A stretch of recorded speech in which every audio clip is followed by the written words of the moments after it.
বিগত ৯ এপ্রিল কামাল কাস্টা রোডে এখানে মাছুয়াপাড়া এলাকায় একটা হত্যাকাণ্ডের ঘটনা ঘটে। এই হত্যাকাণ্ডের পরের দিন জানাজার নামাজের পরে এটাকে কেন্দ্র করে আবার একটা এলাকায় কিছু দোকানপাট বাড়িঘরে ভাঙচুর চালানো হয়।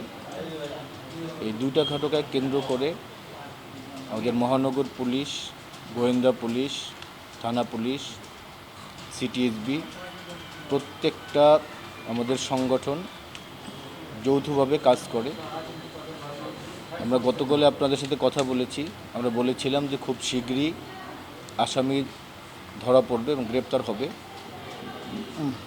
আজকে ইতিমধ্যে ভাঙচুরের ঘটনাকে কেন্দ্র করে 4 জন আসামি অলরেডি অ্যারেস্ট হয়েছে। ঘটনার মূল যে আমরা সংগঠক তাকেও ইনশাআল্লাহ আমরা খুব শীঘ্রই গ্রেপ্তার করতে সক্ষম হব। এলাকার আইনশৃঙ্খলা পরিস্থিতি এখানে স্বাভাবিক আছে। আমাদের ওখানে অতিরিক্ত পুলিশ মোতায়েন আছে এবং পরবর্তী সময়ে এটা নিয়োজিত থাকবে যাতে কোনো প্রকার আইনশৃঙ্খলা ব্যাঘাত না ঘটে। এলাকার মানুষ যারা আছেন অধিবাসী তারা যেন নিরাপত্তাহীনতায় না ভোগেন, এই জন্য আমাদের ওখানে টহল পার্টি দিনরাত 24 ঘন্টা ওখানে চলমান আছে। নেপথ্যে এখানে বেশ কয়েকটা কারণ আমাদেরকে আসছে, সেটা মাদক সংক্রান্ত কিছু একটা বিষয় আছে। তারপর একটা বিষয় লাস্ট যেটা চলে আসছে যে পারিবারিক একটা ইস্যু চলে আসছে, যে তার ওয়াইফকে হেয় প্রতিপন্ন করার একটা বিষয় চলে আসছে।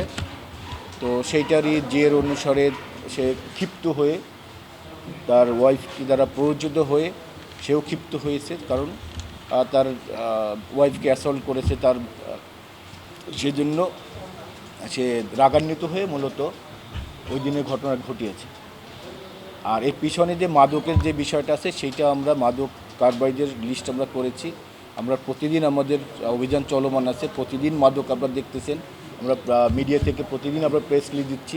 মাদক কারবারিরা ধরা পড়তেছে, ব্যবসায়ীরা ধরা পড়তেছে এবং এই আমাদের কর্মকাণ্ড অব্যাহত থাকবে।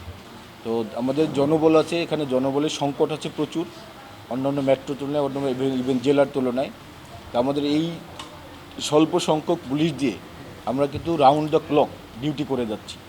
আমাদের শুধু মনে করেন যে আইনশৃঙ্খলার পাশাপাশি এখন আপনারা জানেন বৈশ্বিক যে তেলের বাজারের অবস্থা, আমাদের প্রত্যেকটা মুহূর্তে কিন্তু প্রত্যেকটা পাম্পে তেলের ওখানে কিন্তু বিশৃঙ্খলা মানুষ করছে, সেখানে আমাদের ডিউটি দিতে হচ্ছে। এগুলিকে আমাদের এক্সট্রা ডিউটি, যার কারণে আমাদের কিন্তু অনেক কাজে আমরা হ্যাম্পার্ড হচ্ছি।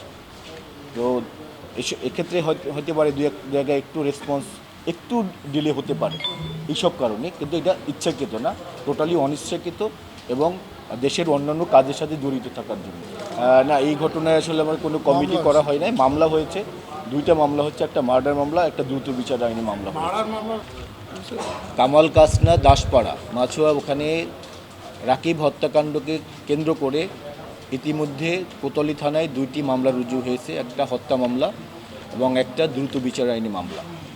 এই 2টা মামলাকে তদন্তকে কেন্দ্র করে ইতিমধ্যে 4 জন আসামি অ্যারেস্ট হয়েছে, তার মামলা তদন্তাধীন আছে। তাদেরকে আমরা জিজ্ঞাসাবাদের মাধ্যমে আরও কারা কারা জড়িত ছিল, কে মূল হোতা এবং কে হত্যাকাণ্ড সংগৃহীত করেছে, এটা আমরা জিজ্ঞাসার মাধ্যমে এবং তদন্তের মাধ্যমে আমরা আপনাদের সামনে নিয়ে আসব।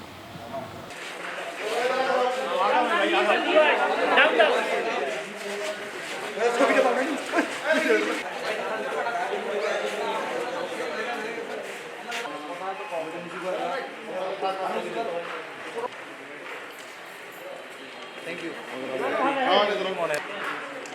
হামলা